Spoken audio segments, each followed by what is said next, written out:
Et la parole à Jean Morel pour nous parler du circuit Grand National. Alors bonjour. Il y a 10 ans, après une constatation sur les pro-élites d'une désaffection des engagements des cavaliers, des propriétaires et des chevaux, et une migration des cavaliers vers les CSI 1 et 2 étoiles, nous avons décidé de créer le Grand National pour redonner une certaine dynamique. Il y avait aussi un gros problème sur les concours nationaux vis-à-vis des entraîneurs pour sélectionner les cavaliers, étant donné que tous les concours s'appelaient pro-élite, mais dans certains, on sautait 1,40 m parce qu'il n'y avait pas les chevaux qu'il fallait, et dans d'autres, on sautait 1,50 m. Il y avait toujours la Normandie et le sud de la France qui s'opposaient, donc c'était difficile. Aujourd'hui, on a normé ces circuits, on saute 1,50 m quel que soit l'endroit, les entraîneurs sont là et c'est plus facile pour les entraîneurs de sélectionner.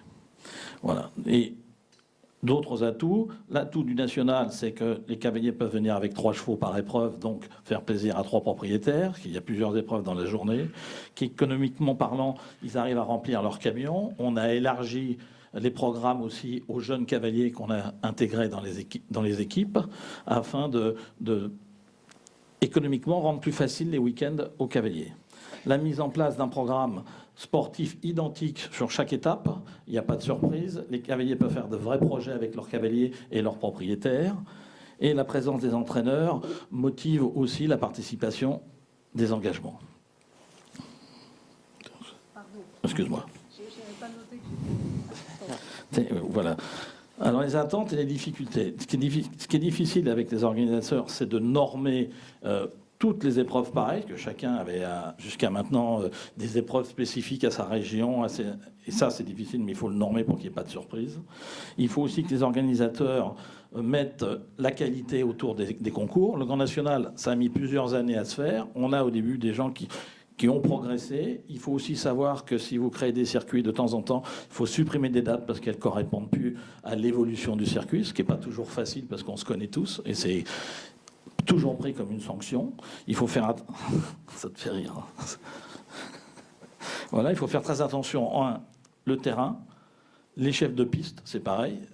Puisqu'on va faire venir des élèves, on va créer une formation aussi bien pour les chevaux que pour les cavaliers. Il faut aussi que les parcours soient dans la mouvance actuelle.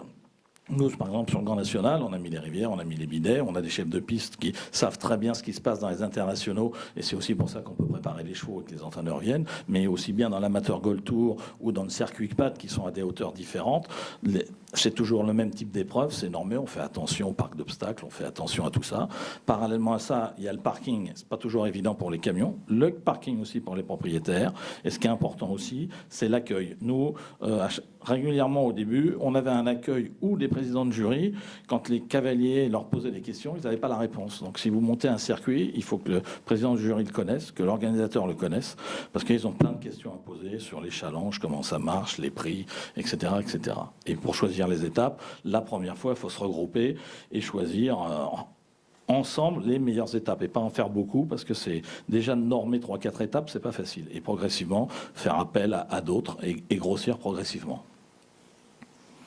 Et ça permet de faire une histoire et pour communiquer, c'est plus facile. La communication, c'est déjà le programme qui est récurrent que vous pouvez mettre sur vos sites internet. Derrière, c'est dès que le concours démarre, c'est les résultats par secteur.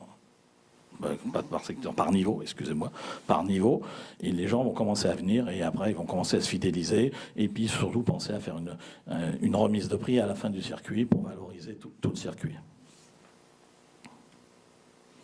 Alors cibler la clientèle, c'est définir qui doit participer à votre circuit, si c'est du national, du régional, amateur, professionnel, mais ça c'est bien le définir et s'y tenir pendant toute la durée de la saison. Sans ça, ils vont se perdre. Les officiels de compétition, il faut les choisir si possible, les garder ou se faire un 2-3 et garder les mêmes, parce que ça c'est important, ils connaissent, et en plus c'est plus festif quand ils sont au micro. Le speaker, si vous pouvez en avoir un sur la durée de l'année, c'est mieux. Je sais bien que ça a un coût. Ou à ce moment-là, nous, ce qu'on fait aussi, on change souvent de speaker, mais on a un cahier speaker avec les grandes lignes, les explications, ce qui s'est passé avant, ce qui va se passer après, et en même temps, il connaît les résultats. Et on leur met des petits mots sur les différents cavaliers, c'est ce qui s'est passé. Donc ça crée une dynamique. Et les cérémonies, les remises de prix, il ne faut pas les bâcler. C'est aussi une image pour, par la suite, attirer des partenaires chez vous. Nous, on a démarré, on n'avait pas beaucoup de partenaires sur le Grand National. On a normé les remises de prix. On a pris notre temps avec le speaker. Et progressivement, il y a des gens qui sont venus, qui se sont accolés au Grand National. Mais je veux dire, avant de vendre un circuit, il faut déjà qu'il marche. Les gens, aujourd'hui, ils ont eu tellement d'histoires et rencontré tellement de gens qui leur ont promis des choses qui n'ont pas eu lieu. Ils sont assez réticents. Donc avant de vendre quelque chose, il faut déjà le créer et après, vous pourrez le vendre.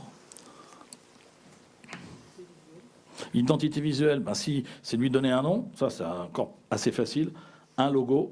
Après, on trouve toujours quelqu'un qui fait un peu de créa, et ça, c'est important pour les remises de prix, pour les banderoles que vous allez mettre sur tous les terrains avec le nom du circuit qui est récurrente, et ça market en même temps les terrains qui sont validés pour cette tournée, et donne envie aux autres clubs de venir et participer dans les années à venir et de se mettre aux normes de ce circuit. Notre financement possible, déjà, c'est...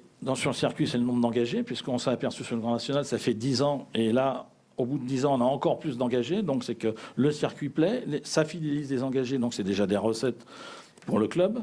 Derrière, au bout d'un an, et avec les remises de prix, vous pourrez commencer à avoir des partenaires, puisqu'ils peuvent déjà faire la visibilité, les couvertures, les flots, s'associer au circuit et progressivement peut-être payer le cocktail, recevoir du monde chez eux. Mais il faut pour ça qu'il y ait un parking, qu'il y ait des toilettes, qu'il commence à avoir une buvette.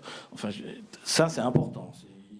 Nous, on a été assez drastique sur le Grand National, sur l'accueil des partenaires, parce que le Grand National est fait sous forme d'écurie. Et des partenaires accompagnent les cavaliers. Donc, le parking, les toilettes, de quoi s'asseoir, pour la peine que c'est un minimum. Et quand il pleut, qu'ils se mettent un peu à l'abri.